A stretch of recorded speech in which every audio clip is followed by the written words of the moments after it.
बोलो श्री प्राणनाथ प्यारे की जय। श्री सतगुरु महाराज की जय।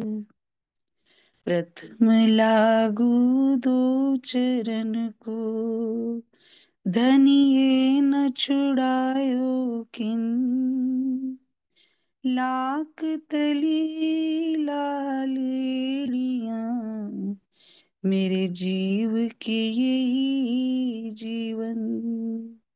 इन पाँव तले पड़ी रहूं, धनी नजर खोलो बात। पलना वालो निरखो नेत्र, मेरे जीव के यही जीवन।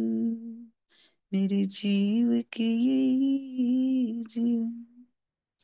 बोलो श्री प्राणनाथ प्यारे की जय। सुंदर साथ जी, आज हम खिलवत ग्रंथ का प्रकरण 12 का मंथन करने जा रहे हैं। सूरत हक इश्क के मग्ज का बेशक। इस प्रकरण में यह बात दर्शाई गई है कि श्री राजी के दिल में स्थित इश्क का गुज रहस्य क्या है, जिसे जानने के पश्चात बेशकी आ जाती है। हाय हाय क्यों न सुनो रूहे अर्श की, हक बकावतन रूह अल्लाह ने जाहिर किया, कहूँ सुनिया न एते दिन। हाय हाय परम धाम की आत्माओं, तुम धाम धनी और निज घर के इश्क की कुछ बातों को क्यों नहीं सुनती हो। आज दिन तक जिस परम धाम के बारे में किसी ने सुना तक नहीं था, उसे श्यामा जी ने अपने तारतम ज्ञान से उजागर कर दिया। आगे, फरामोशी हके दई सो वास्ते हांसी के, हाय हाय घाव ना लागी सुन के शब्द ए।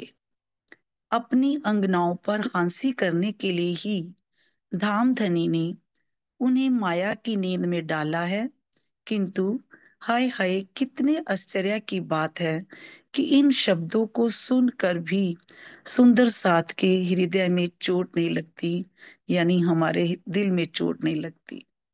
भावार्थ में क्या कह रहे हैं स्वामी जी? आपस में हंसी का व्यवहार वही कर सकता है जो बहुत नजदीकी हो। जिस सच्चिदानंद अक्षातीत का ज्ञान इस सृष्टि में था ही नहीं, जिसको पाने के प्रयास में सारी सृष्टि थक गई हो, वह स्वयं जिनसे हंसी करे तो भला उनसे अधिक सौभाग्यशाली और कौन होगा। इस चौपाई में यही बात दर्शाई गई है कि हम धाम धनी के प्रेम का प्रत्युत्तर देने में बहुत पीछे हैं। ए साहिबी हांसी करे अर्श की अरवाहों सो, हाय हाय विचार न आवही ऐसी सख्ती हृदय में।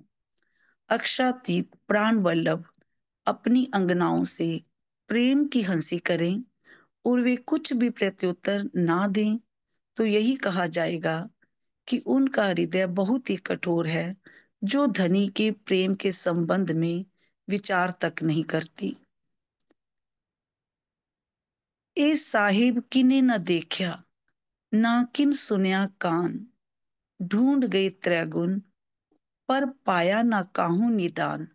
हमारे प्रियतम अक्षातीत को आज दिन तक ना तो किसी ने अपनी आंखों से देखा है और ना अपने कानों से उनके बारे में सुनने का कोई सौभाग्य ही प्राप्त किया है। ब्रह्मा, विष्णु और शिव आदि भी उनको खोजते खोजते थक गए, किंतु कोई भी उनकी झलक तक नहीं पा सका।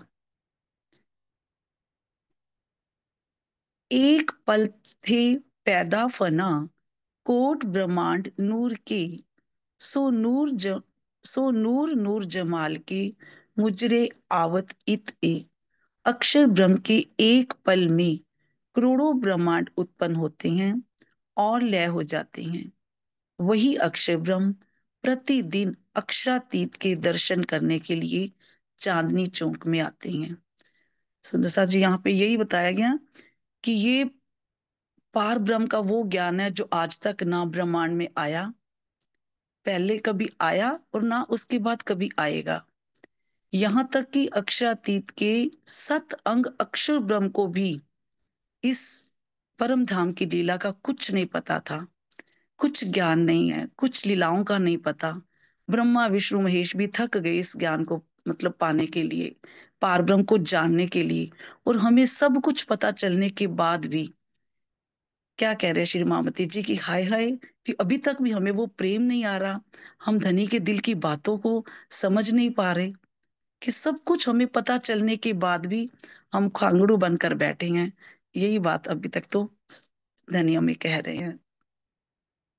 जो किन्हू पाया नहीं सो जात रोज दरबार, साहिब अर्श अजीम के करने उत दीदार।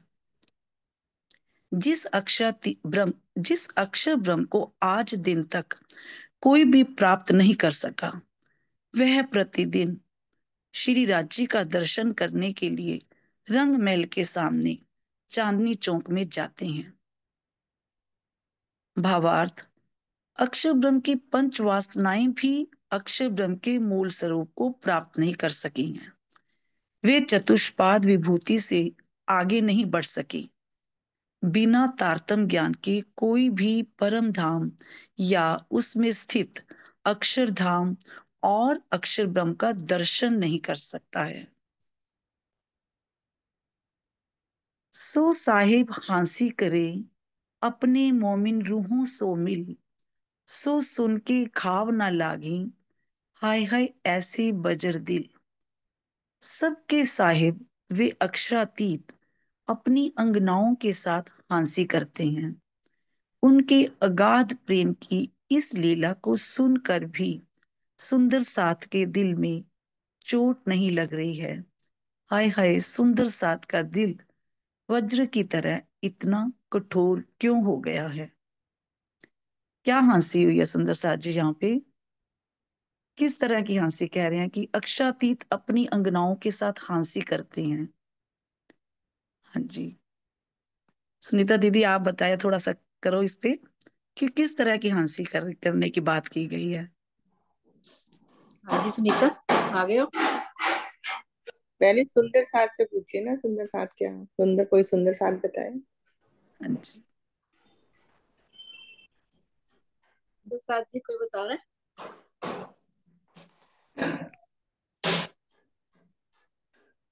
सुनीता तुम ही बता दो, वरना कोई सुंदर साथ नहीं, इधर वैसे भी शोर बहुत हो रहा है। सुंदर साथ जी, ये धनी हमसे क्या हासिल कर रहे हैं कि भाई, वैसे तो अगर बहुत गहराई से देखा जाए तो ये उनका लाडी है जो हमें लेकर यहाँ पर आए हैं धनी, हम्म, कि अपनी साहेबी दिखाने और अपना वाहिदत का इश्क दिखलाने, जो कारण और माँ कारण बना। तो अंदर से तो वो हमसे लाड ही कर रहे हैं। अगर जब हम उनकी गहराई से उस लीला को समझ जाएंगे, जब हमारी आत्मा जागृत हो जाएगी, तो ये हमें दुख का खेल लगेगा ही नहीं। हमें ऐसा लगेगा नहीं ये कोई और इस तरह वाली हंसी है। हमें ये लगेगा ये हंसी धनी का एक लाड ही है, एक प्रेम करने की एक अदा ही है। तो ये हासिल करने के लिए यहाँ पे वो वाली हंसी नहीं करनी है सुंदर साथ जी की, जैसे कोई हम किसी को कम दिखाने के उससे या नीचा दिखा। मजाक वाली हंसी नहीं है। हाँ वो नहीं, ये तो एक धनी का लाड है। लाड करने का तरीका है, प्रेम करने की उनकी एक अदा है। और ये हमें हर रूह को कब समझ में आएगी, जब वो जितनी गहराई से चितवन में करेगी या बानी चिंतन करेगी, तो जैसे जैसे उस गहराई में डूबती जाएगी, उसे पता लगेगा ये तो दुख का खेल है ही नहीं। ये तो धनी का लाड है, पल पल जो मेरे साथ बीत रहा है, ये धनी का लाड ही है। धनी हंसी कर रहे हैं मुझसे, और हमें भी उसके प्रत्युत्तर में क्या करना है, उसी तरह के प्रेम का एक प्रेम ही करना है। धनी का लाड क्या है? दे में रूहो लाड लज्जत, हक को काम कछु नहीं, दे में रूहो लाड लज्जत। तो वो लाड लज्जत के प्रत्युत्तर में वो हमसे भी लाड और लज्जत ही चाह रहे हैं, और वो ही हमसे नहीं हो रहा है। मुझे तो यही समझ में आ रहा है। बिल्कुल ठीक बताया। एक सुंदर साथ जी और भी ये बात है जी, बिल्कुल दीदी ने बिल्कुल सही बताया कि ये भी एक हंसी हो सकती है कि कैसे हम परम धाम में अपने इश्क को कहते थे कि मेरा इश्क बड़ा। अब अक्षातीत हंस रहे हैं कि कहाँ गया वो इश्क इनका, कहाँ गया वो प्यार, अब बताओ कहाँ है वो प्यार। ये भी एक तरह की हंसी है। तो वही प्रेम की बात है कि हम अभी तक भी वो प्रेम को समझ ही नहीं पाए कि वहां पर प्रेम हमने कह तो दिया हमारा बड़ा, लेकिन वो प्रेम कहाँ, हमारे पास तो है ही नहीं। वो सब कुछ राज्य का ही दिया हुआ था। तो अब तो इस ब्रह्मांड में आकर हम का उस प्रेम को ही भूल गए हैं। तो ये उस भी तो हंसी एक तरह की का हमारे जवाब ऊपर नहीं दे हंसी पा ही रहे हैं। होगी। उस हाँ, हंसी का हम कोई जवाब ही नहीं दे पा रहे हैं। हम जवाब ही नहीं दे पा रहे। जवाब ही नहीं दे कहेंगे पा रहे बताओ दीदी, कहाँ है वो जवाब तो प्रेम। तब देना जब हमारे पास प्रेम होएगा ना। हाँ। हाँ, वही तो, प्रेम हमारे पास है ही नहीं। है ही वो नहीं ना सब वो कुछ। प्रेम। अब ये बहुत बड़ी हंसी है, यही हमारे ऊपर सबसे बड़ी हंसी है कि हम बिल्कुल। कैसे इतरा रही थी वहां पे परम धाम में, और बिल्कुल। यहाँ पर आकर सब कुछ भूल गए। सब कुछ। सब कुछ। वो हाँ कहते जी, ना, ज्योति हाथ दीदी से भी बिन कुछ कहना कोई चाह ना रहे। रहा। हाथ से बिन कोई ना ज्योति दीदी भी रहा। कहना चाह रहे, ना उनसे भी कुछ। ना यार ना सिरदार, है ना। हाँ, ज्योति। हाँ ज्योति, आ जाओ। मैंने अनम्यूट कर दिया ज्योति। आ जाओ। प्रणाम जी, सुंदर साथ जी, प्रणाम जी। ज्योति एक ये भी कैमरा। तो धनी ये भी तो एक हंसी कर रहे हैं कि हम सबको परम धाम का पूरा खजाना दे दिए, अपनी पहचान बता दी, हमारी पहचान बता दिए। और एक पल हम परम धाम में उनके बिना रह नहीं सकते थे। अब यहाँ पे सब कुछ जान गए, फिर भी माया माया में हमको छोड़, थोड़ा सा धनी के लिए कुछ करते हैं, लगता है कि जो है धनी ही है। अभी बैठे रहते हैं या सुबह में जब जब जब धनी की क्लास चलती है, जो चितवन है जो भी, तो लगता है कि धनी ही सब कुछ है। थोड़ा भी माया में मतलब इससे अलग होते हैं ब्रह्मवाणी से या अपनी चर्चा से, तो माया भारी पड़ने लगती है। तो धनी ये भी तो हंसी कर रहे हैं ना कि सब बिल्कुल कुछ बिल्कुल, वो जानते भी हुए हाँ। भी माया में डूब जा रही है। कहती है कि हाँ, नहीं, मेरे धनी के सिवा कोई नहीं, फिर भी माया के लोगों को मतलब इतना पहले करने लगती है, फिर बाद में मुझे याद करती है। तो ये भी तो धनी हंसी ही कर रहे हैं ना हमारे साथ। ये हंसी है, बिल्कुल सही है, ये भी तो हंसी है, सब कुछ ये हंसी है यहाँ पर आकर। क्योंकि हम कितना ऐसे अपने आप पे कहते हैं मान था हमें, है। तो ये सारा मान यहाँ आकर टूट गया। हाँ जी, आगे चलें। इन्हीं बातों को तो उन्होंने कहा हाय हाय करके। हाँ, इन्हीं बातों को तो कहा है।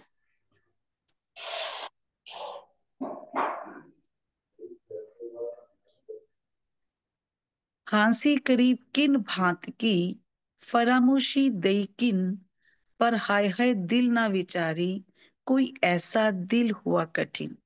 धाम धनी ने हम सुंदर साथ के ऊपर कितनी प्रेम भरी हंसी की है, तथा किस प्रकार की फरामोशी में हमें डाला है कि हम सभी अपने को ही भूल गए हैं। किंतु हाय हाय, हमारा दिल इतना कठोर हो गया है कि हम अपने दिल में धनी के प्रेम का विचार ही नहीं करते। उपरोक्त दोनों 7वीं और 8वीं चौपाइयां यही दर्शाती हैं कि हृदय के कोमल हुए बिना आत्म जागृति संभव नहीं है। श्री मुखवाणी में इसी को इन शब्दों में व्यक्त किया गया है। मोमिन दिल कोमल कया, तो अर्श पाया खिताब। यानी ब्रह्म सृष्टि का जब तक दिल कोमल नहीं होगा, तब तक वो अर्श की लज्जत नहीं ले सकती। तो अर्श पाया खिताब, यानी अर्श का जो सारी लज्जत है, सब कुछ है, वो तभी मिल पाएगी जब मोमिन का दिल कोमल हो जाएगा, हृदय कोमल हो जाएगा। हाँ जी। हक का इश्क हम पे पूरा पाया मैं, एक खेल दिखाया नींद का, फरामोशी के से। प्राण प्रियतम अक्षरातीत ने हमें बेसुध कर देने वाला मायावी नींद का यह खेल दिखाया है। इसमें भी उनके इश्क की पूरी वर्षा हो रही है, जिसको मैंने पूर्ण रूप से आत्मसात किया है, अर्थात अपनी आत्मा को धनी के प्रेम में डुबो दिया है। इलम भी पूरा दिया, जित जरा न मैं को सक, सुख देखे बेसक अर्श के, तो क्यों न आवे हक इश्क। धामधनी ने हमें पूर्ण ज्ञान दिया है, जिसमें नाम मात्र के लिए भी संशय का स्थान ही नहीं है। इस ब्रह्मवाणी के द्वारा मैंने संशय रहित होकर परम धाम के सुखों का अनुभव किया है। किंतु इस बात पर आश्चर्य है कि धनी का इश्क क्यों नहीं आता। भावार्थ, इस ब्रह्मवाणी के द्वारा परम धाम के सुखों का स्वाद तो लिया जाता है, किंतु उसमें डूबने के लिए इश्क चाहिए। यदि इल्म यानी ज्ञान ही इश्क प्रेम का प्राण है, तथापि धामधनी ने इस चौपाई के द्वारा सुंदर साथ को यह सिखापन दिया है कि केवल शाब्दिक ज्ञान ग्रहण को ही अपने जीवन की सर्वोच्च मंजिल नहीं समझना चाहिए। प्रेम के बिना उस वाहिदत के सागर में नहीं डूबा जा सकता।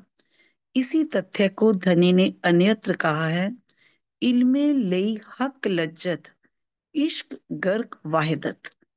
यानी इल्म से हम राज्य को जान पाते हैं, परम धाम की बातें जान पाते हैं, लेकिन इश्क से क्या होता है, हम उस लज्जत, उस परम धाम की लीलाओं का विलास कर सकते हैं, उस आनंद में विलास कर सकते हैं, उस वाहिदत में आ सकते हैं, इश्क से आ सकते हैं। इल्म से ज्ञान प्राप्त होता है, परम धाम का सारा पता चलता है, राज्य के बारे में पता चलता है, हमें अपने पर आत्म के बारे में पता चलता है। इश्क से हम ये लज्जत ले सकते इल्म से, लेकिन इश्क से हम वहदत के सागर में डुबकियां लगा सकते हैं। इस प्रकरण की 9वीं चौपाई में कहा गया है कि मैंने तो धनी का इश्क पा लिया है, किंतु अगली 10वीं चौपाई में कहा है कि हमारे अंदर धनी का इश्क क्यों नहीं आ रहा। यहाँ प्रश्न होता है, क्या दोनों चौपाइयों के अंदर विरोधाभास है? इसके उत्तर में यही कहा जाएगा कि श्री मुखवाणी में विरोधाभास शब्द की कल्पना भी नहीं की जा सकती, क्योंकि यह पारब्रह्म के आवेश द्वारा अवतरित है। वस्तुतः 10वीं चौपाई में यह सिखापन दी गई है कि ज्ञान द्वारा सुख ले लेने के पश्चात धनी के प्रेम में अवश्य डूबना चाहिए। इस चौपाई में क्यों शब्द का प्रयोग जोर देकर कहने के लिए कहा गया है। प्रेम वीरा से प्राप्त होता है और श्री इंद्रावती जी ने उसे हफ्से में प्राप्त कर लिया। इसलिए 9वीं चौपाई में कहा गया है कि मैंने धनी का प्रेम प्राप्त कर लिया है। सुंदर सास जी, इसमें बस यही मेन बात हमें बताई गई है कि यहाँ पर इंद्रावती सखी कह रही है कि मैंने धनी की सारी कुछ बातों को जान लिया, लेकिन जानने के बाद उसके प्रेम में डूब गई, तो मैंने सब कुछ पाया। और सुंदर साथ को ऐसा क्यों नहीं हो रहा। यानी हमें भी उस हक की लज्जत के बाद उस हक के आनंद के विलास में डूबना है, चितवनी द्वारा उस वहदत के सागर में डूबना है। तो ये इंद्रावती जी कह रहे हैं कि मैंने सब कुछ पाया और आपने भी पाना है। यही सिखापन हमें दे रहे हैं कि हमें भी अब सिर्फ इलम में नहीं रहना, इलम के बाद धनी के लिए इश्क भी लाना है। ये भी बहुत जरूरी है। वो चितवनी द्वारा ही आएगा, कि चितवनी द्वारा ही कहा गया है कि वीरा आता है, वीरा से ही प्रेम होता है। तो हमें सिर्फ इलम नहीं लेना, इश्क में भी डूबना है, क्योंकि इलम और इश्क दोनों एक दूसरे के प्राण है। सुख में भी शक नहीं, ना ही अर्श में शक, ना कछु शक इल्म में, शक न खसम हक। इस ब्रह्मवाणी के द्वारा अब ना तो परम धाम के संबंध में कोई संशय रह गया है और ना वहां के सुखों के संबंध में। इस अलौकिक ब्रह्म ज्ञान में भी कोई शक नहीं रह गया, जिससे हमने अक्षरातीत को प्रियतम के रूप में स्वीकार किया। यानी ये बेशक इलम है, कोई संशय है ही नहीं। जब सब कुछ पता चल गया, फिर हमें प्रेम क्यों नहीं आ रहा, फिर हम अपने धनी से प्रेम क्यों नहीं कर पा रहे, यही इसमें बार बार कहा गया है। शक न रही कुछ कछु खेल में, शक न आए देखन, शक न मैं हक की और शक न गिरो मोमिन। यह मायावी खेल हमारे लिए ही बनाया गया है और हम इसे देखने आए हैं। इस विषय में कोई भी संशय नहीं रहा। मैं अक्षातीत की अंगना हूं तथा मेरे साथ ब्रह्मशिष्टों की जमात है, इस संबंध में भी अब कोई संशय नहीं है। शक नाही कुदरत में, शक नहीं कादर, शक नहीं क्यामत में, सब अरवाहें उठे ज्यों कर। जिससे सृष्टि बनती है, यानी वह प्रकृति क्या है, तथा उसे नियंत्रित करने वाला ब्रह्म कादर कौन है, क्यामत किसे कहते हैं, सभी आत्माएं कैसे जागृत होंगी, मुझे इन प्रश्नों का यथावत समाधान हो गया है और अब कोई भी संशय नहीं है। सुंदरसा जी, हमने भी सारा ब्रह्मांड समझ ही लिया, कैसे ब्रह्मांड बना और उस ब्रह्मांड को बनाने वाला कौन है। अक्षर ब्रह्म की सारी लीला को भी जान गए हैं। क्यामत किसे कहते हैं, जब हमारी आत्माएं जागृत होंगी। तो ये सारा कुछ हमें भी सब प्रश्नों का समाधान मिल गया है। हम भी अब बेशक हो गए हैं। हो गए ना सुंदर साथ जी? किसी का कोई शक तो नहीं? नहीं नहीं, हो गया, बिल्कुल ठीक है। शक न कायम भिस्त में, बेशक ब्रह्मांड हुक्म, बेशक तीनों उम्मत, बेशक घरों पहुंचावे हम। धनी के हुक्म से ही इस ब्रह्मांड की रचना की गई है और यह ब्रह्मांड 8 भविष्यों में अखंड हो जाएगा। इसमें कोई संशय नहीं रहा। 3 प्रकार की सृष्टियां हैं और हमारे तारतम्य ज्ञान से वे अपने अपने धाम को प्राप्त होंगी। इस विषय में भी कोई संशय नहीं रहा। बेशक फरामोशिये में हक, बेशक मिले हम साथ, बेशक ताला खोलिया, बेशक कुंजी हमारे हाथ। मैं इन विषयों में बेशक हो गई हूं कि हम इस फरामोशी का खेल देख रहे हैं तथा इसमें हम सब सुंदर साथ को स्वयं धाम धनी के स्वयं धाम के धनी मिले हैं। श्री राज जी ने हमें तारतम ज्ञान रूपी कुंजी देकर धर्म ग्रंथों में छिपे छिपे यानी बंद पड़े ताले लगे हुए रहस्यों को भी उजागर कर दिया है। भावार्थ, इस चौपाई में ताला खोलिया एक मुहावरा है जिसका अर्थ है रहस्य विदित हो जाना। जिस प्रकार किसी भवन में ताला लगे रहने पर उसमें छिपे हुए धन को प्राप्त नहीं किया जा सकता, उसी प्रकार तारतम ज्ञान के ना होने से संसार के लोग धर्म ग्रंथों में छिपे हुए गुज अर्थों को नहीं समझ सके थे। बेशक खेल दिखाया खोली, बेशक कतेब वेद, बेशक हमों ने पाया, बेशक हक दिल भेद। इस बात में अब कोई भी शक नहीं है कि धाम धनी ने हमें माया का खेल दिखाया है तथा मैंने वेदों यानी हिंदू धर्म ग्रंथों और कतेब ग्रंथों में छिपे हुए, कतेब ग्रंथ हो गए कुरान वगैरह, छिपे हुए रहस्यों को खेल खोल कर उजागर कर दिया है। हमने ब्रह्मवाणी द्वारा श्री राज्य के दिल के अब तक के छिपे हुए भेदों को भी जान लिया है।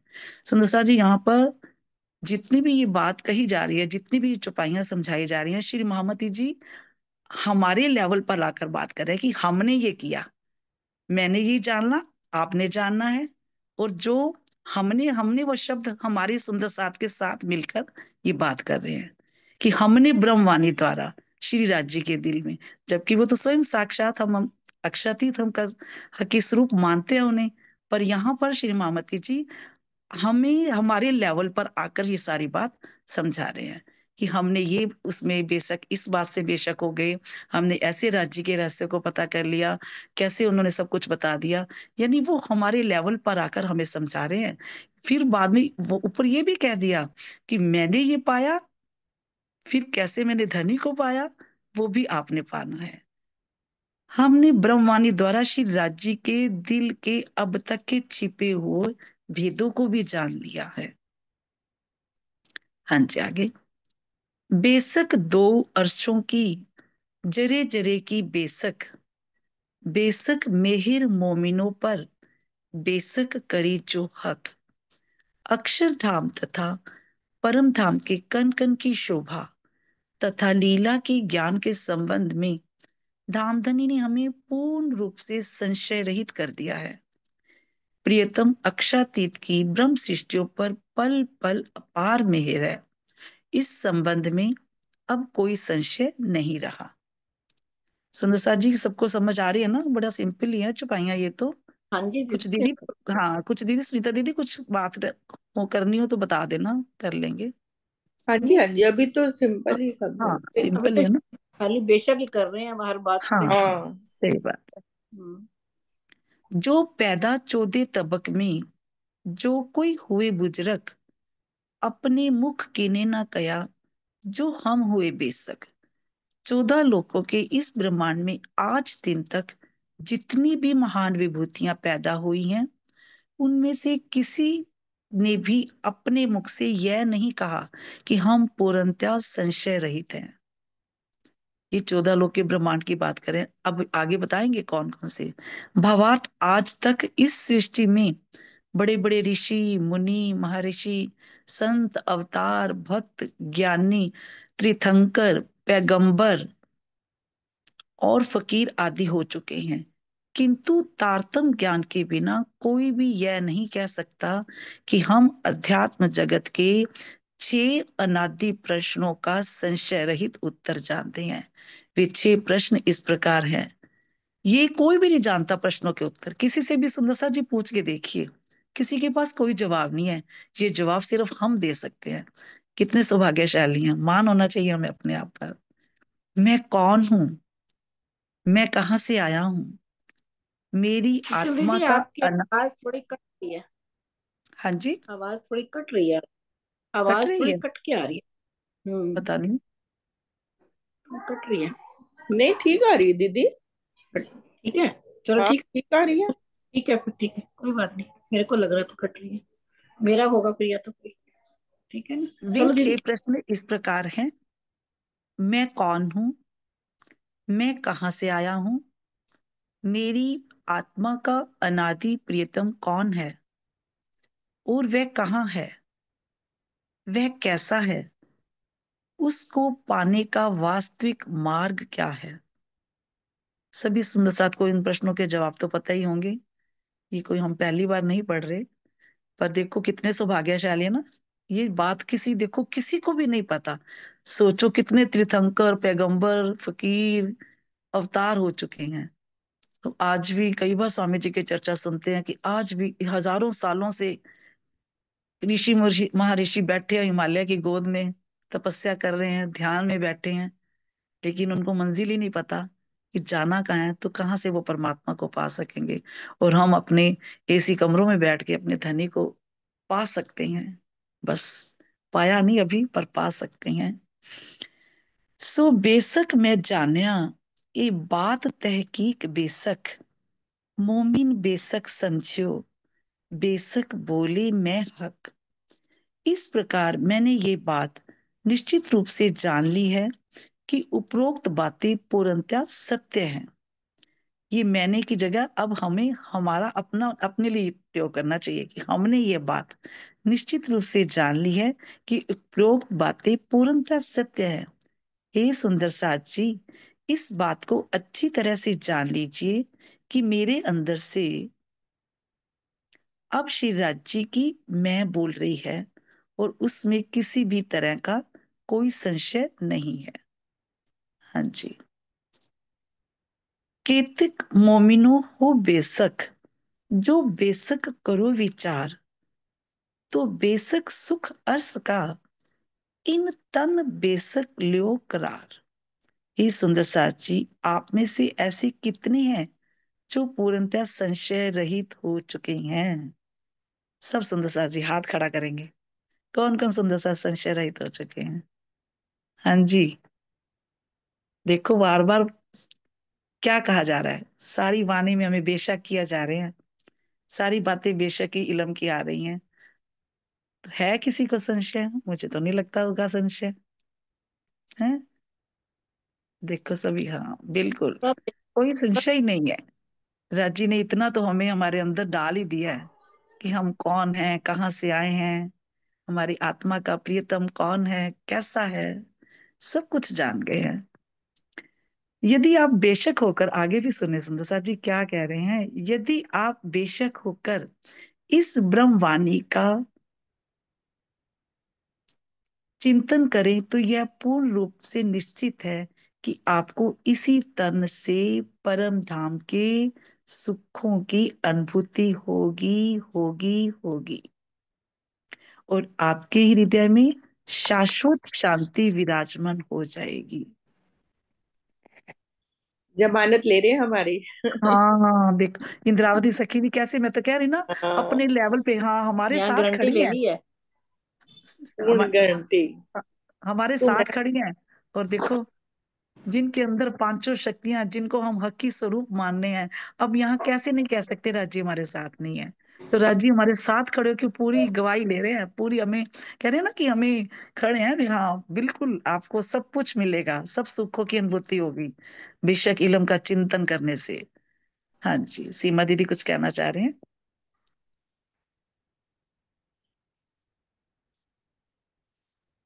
सीमा दीदी कर दिया अनम्यूट, आ जाओ। प्रेम प्रणाम जी सुंदर साथ जी। ये यहाँ हमने राज जी कितनी प्यारी बात कर रहे हैं कि आप बेशक होके ब्रह्मवाणी का पूरा चिंतन करके तो देखिए। और हाँ, चिंतन जब करेंगे तो उसमें भी राज जी बार बार मार्ग भी बता रहे हैं। चितवनी में भी डूबना है, प्रेम भी लाना है, प्रेम से उस ब्रह्म को देखना है, प्रेम से पुकारना है, क्योंकि वो तो प्रेम का स्वरूप है। और जब तक हम माया को नहीं छोड़ेंगे हम प्रेम को नहीं पा सकते। माया क्या है? मोह है। मोह छूटेगा तो प्रेम आएगा। तो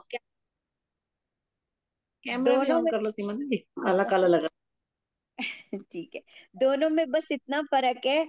अगर हम मोह करेंगे तो माया से करेंगे, और राज्य चिंतन से हमें ले जा रहे हैं प्रेम के रास्ते पे। और प्रेम करेंगे तो राज्य मिल जाएंगे, परम धाम मिल जाएगा, अपना घर मिल जाएगा वापस, जो हम दूर होके बैठे हुए हैं। है तो वो हमारे अंदर ही, लेकिन हम महसूस नहीं कर पा रहे वो हमारे से कितने करीब है।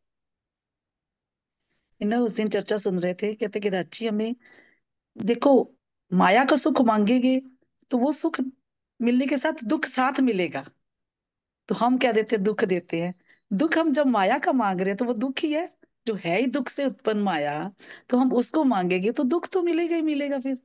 वो लेकिन कारण वो कारण हाँ, इतना सुंदर बताया और कि फिर अगर हम ऊपर पेड़ पे तो नीचे तो उतरना ही है।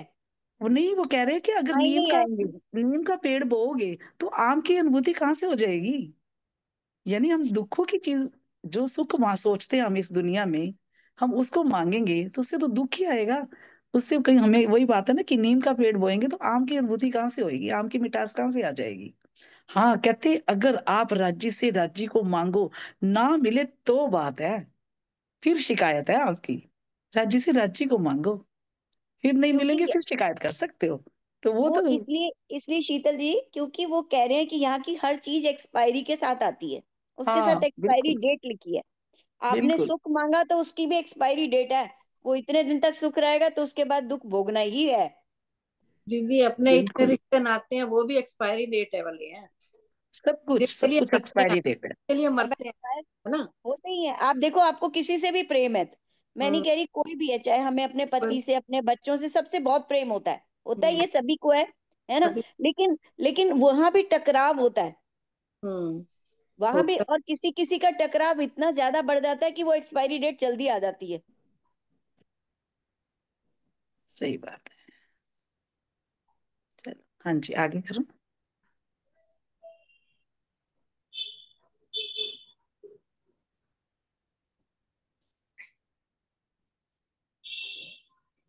दुनिया चौदह तबक में कोई बेसक हुआ ना कित, सो सब थे सक मिट गई, ऐसी बेसकी आई इत।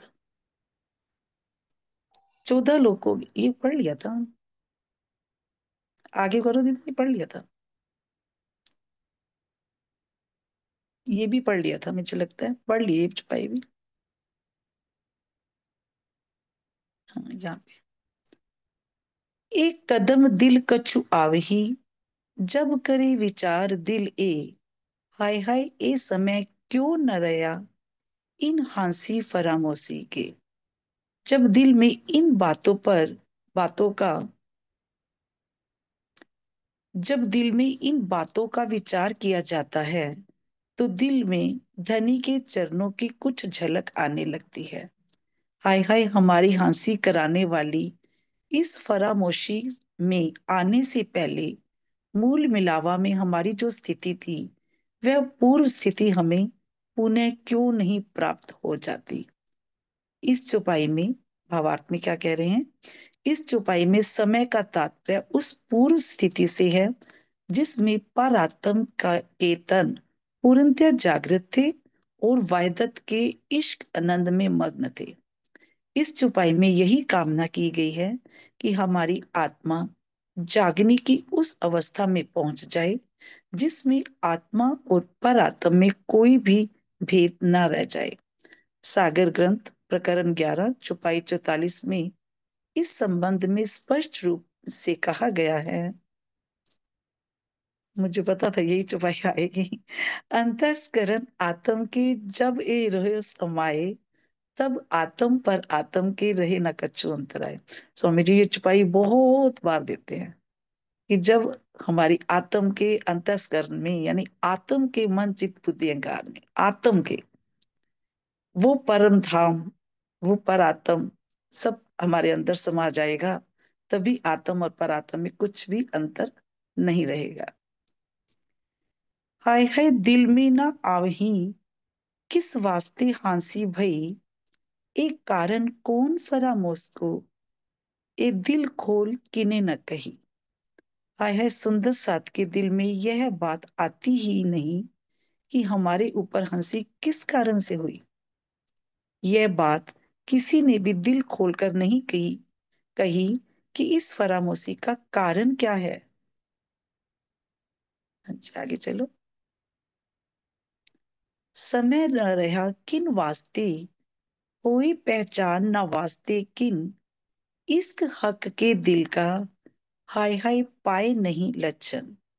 यह विचारने योग्य बात है कि हमारी परम धाम वाली स्थिति इस समय क्यों नहीं है, किस कारण से धनी की वास्तविक पहचान नहीं हो पा रही है। हाय हाय ये कितने शोक की बात है कि हम श्री राची के दिल में उमड़ने वाले इश्क के सागर की वास्तविक पहचान नहीं कर पा रहे हैं। इसके लिए दृष्टव्य क्या है? इस चौपाई के चौथे चरण में कथित पाए नहीं लक्षण का भाव पहचान ना करने से है कि वास्तविक पहचान हमें क्यों नहीं हो रही।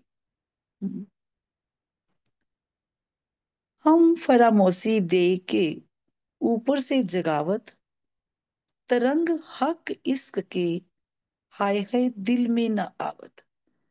अपनी अंगनाओं को माया में डालकर धाम धनी ज्ञान द्वारा ऊपर ऊपर से जगा रहे हैं।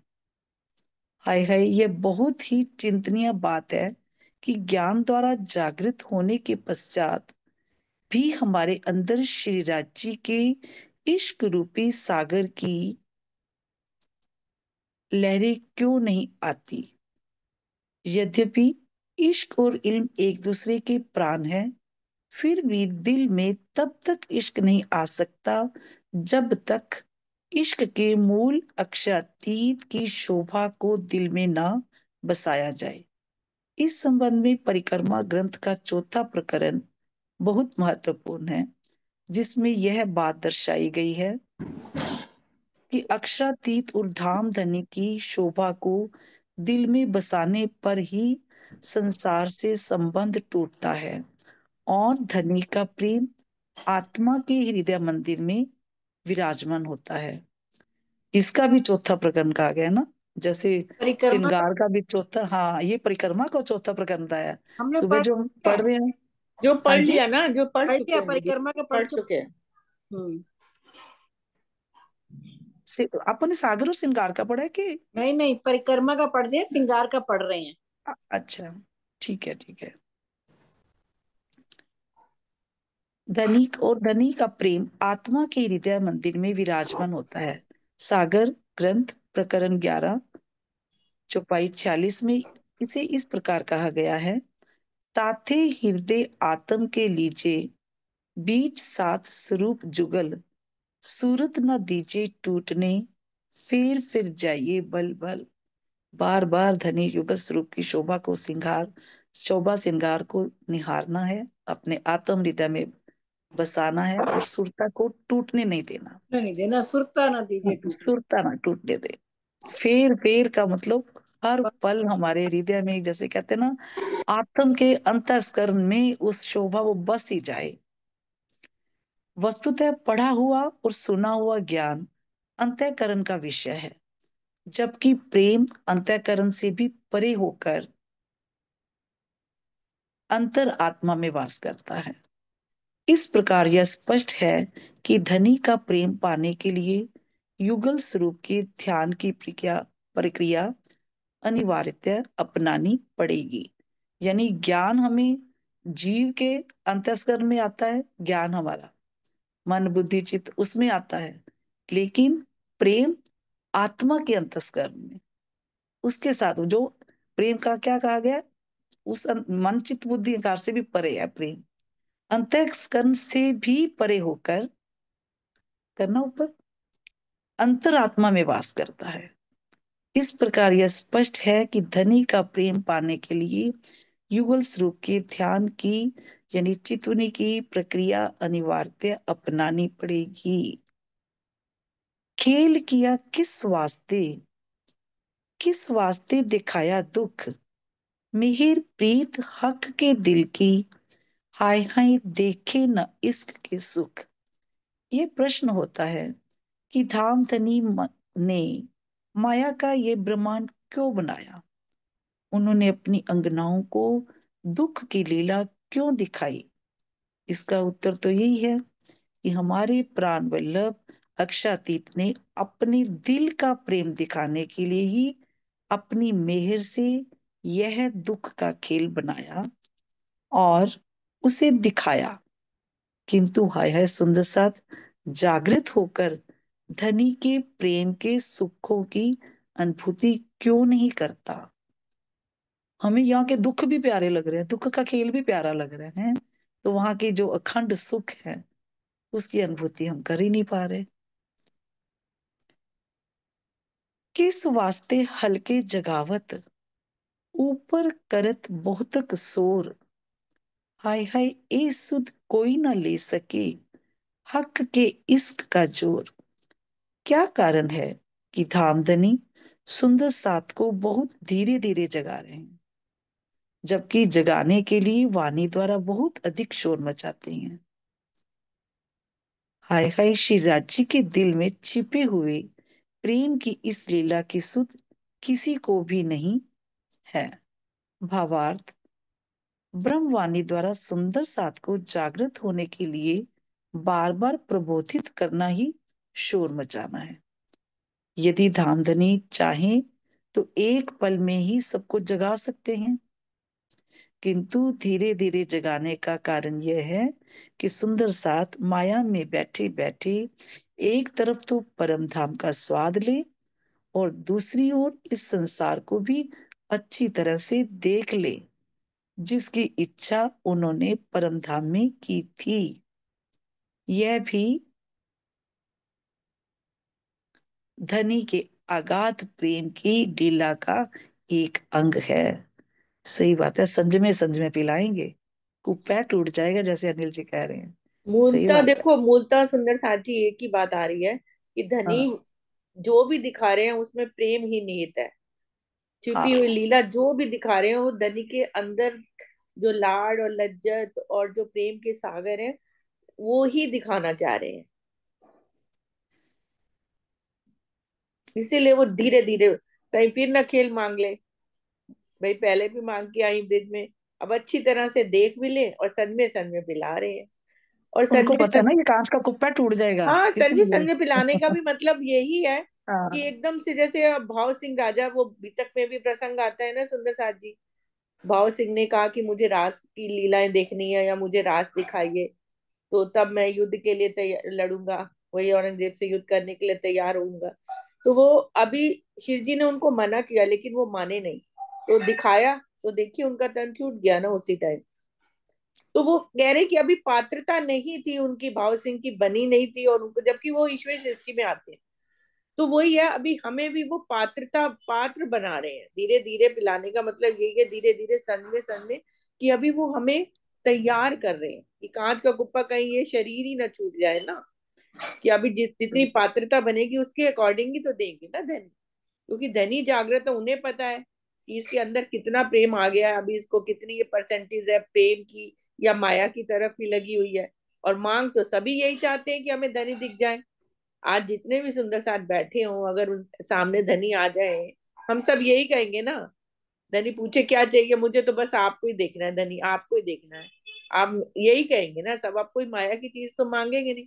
लेकिन धनी भी तब वो यही कह रहे हैं कि अभी तुम्हारे अंदर पात्रता तो अभी है ही नहीं, तो मैं तुम्हें कैसे दिख जाऊं, ये बात है। बिल्कुल। किस वास्ते दुनी न समझी, किस वास्ते भेजा फुरमान, ये बातें हक के इसकी, हाय हाय करी न कहूं पहचान। प्रियतम अक्षातीत ने अपनी अमृतमयी ब्रह्मवाणी किस लिए भेजी है, इसे संसार के लोग नहीं समझ पाए। हाय हाय श्री राज्य के अनंत प्रेम की इन बातों की पहचान किसी को भी ना हो सकी। भावार्थ, फुरमान शब्द का तात्पर्य होता है पारब्रह्म के आदेश से अवतरित ज्ञान। इसकी परिधि में मात्र कुरान ही नहीं बल्कि श्रीमद् भागवत जैसे ग्रंथ और तारतम वाणी भी है।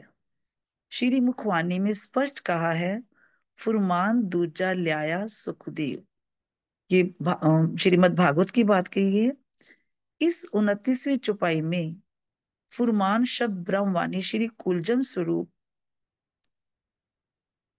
यानी तारतम वाणी सस्ववेद जिसे कहा जाता है के लिए भी प्रयुक्त हुआ है, जिसमें संसार के सभी ग्रंथों के गुज भेद छिपे हुए हैं। इसमें वेद और कुरान के उन अनसुलझे प्रश्नों का समाधान है जिनका उत्तर आज तक संसार में नहीं था। इसीलिए ये बेशक इल्म है सुंदर साथ जी कि सब सारे संशय इसी में खत्म हो जाते हैं, सब समाधान मिलते हैं। कुंजी लियाई किस वास्ते दे दूजे को, मेहर अल्लाह के कलाम, हाय हाय आए न कहूं दिल में। श्यामा जी तारतम ज्ञान किस लिए लेकर आई और उन्होंने अपने दूसरे स्वरूप श्री प्राणनाथ जी आखरुल इमाम मेहंदी मोहम्मद मेहंदी को उसे क्यों दिया। हाय हाय अक्षातीत की मेहर से अवतरित होने वाली ब्रह्मवाणी के शब्दों को किसी ने अपने दिल में क्यों नहीं उतारा। भावार्थ में अब क्या कह रहे हैं, मूल स्वरूप ने अपने दिल में पहले ही ले लिया था कि श्यामा जी के पहले तन में तारतम उतरेगा तथा दूसरे तन में ब्रह्मवाणी का उजाला। इसी के अनुसार ही सब कुछ हुआ। एक मिने उपजया तारतम, दूजे मिने उजास। माया के प्रभाव से कुछ लोग ब्रह्मवाणी सुनना ही नहीं चाहते, तो कुछ लोग सुनकर भी उसे मात्र कहने सुनने का विषय बना लेते हैं। दिल में या आचरण में तो कोई कोई ही उतार पाता है। हाँ जी दीदी, बस एक बार 30 चुपाई यहाँ तक करें, टाइम हो गया, हाँ। जैसे कहो। हाँ जी, दोहरा दो, चलो चुपाई दो। हाँ बस 5-7 मिनट और ले लेंगे ना, सब सुंदर साथ कर हाँ। लेना। हाँ जी। कुंजी ल्याए किस वास्ते दे दूजे को, मेहर अल्लाह के कलाम, हाय हाय आए ना कहूँ दिल मो, हाय हाय आए ना कहूँ दिल मो। बोलो श्री प्राणनाथ प्यारे की जय, श्री सतगुरु महाराज की जय, श्री समस्त सुंदर साथ की जय। प्रणाम जी।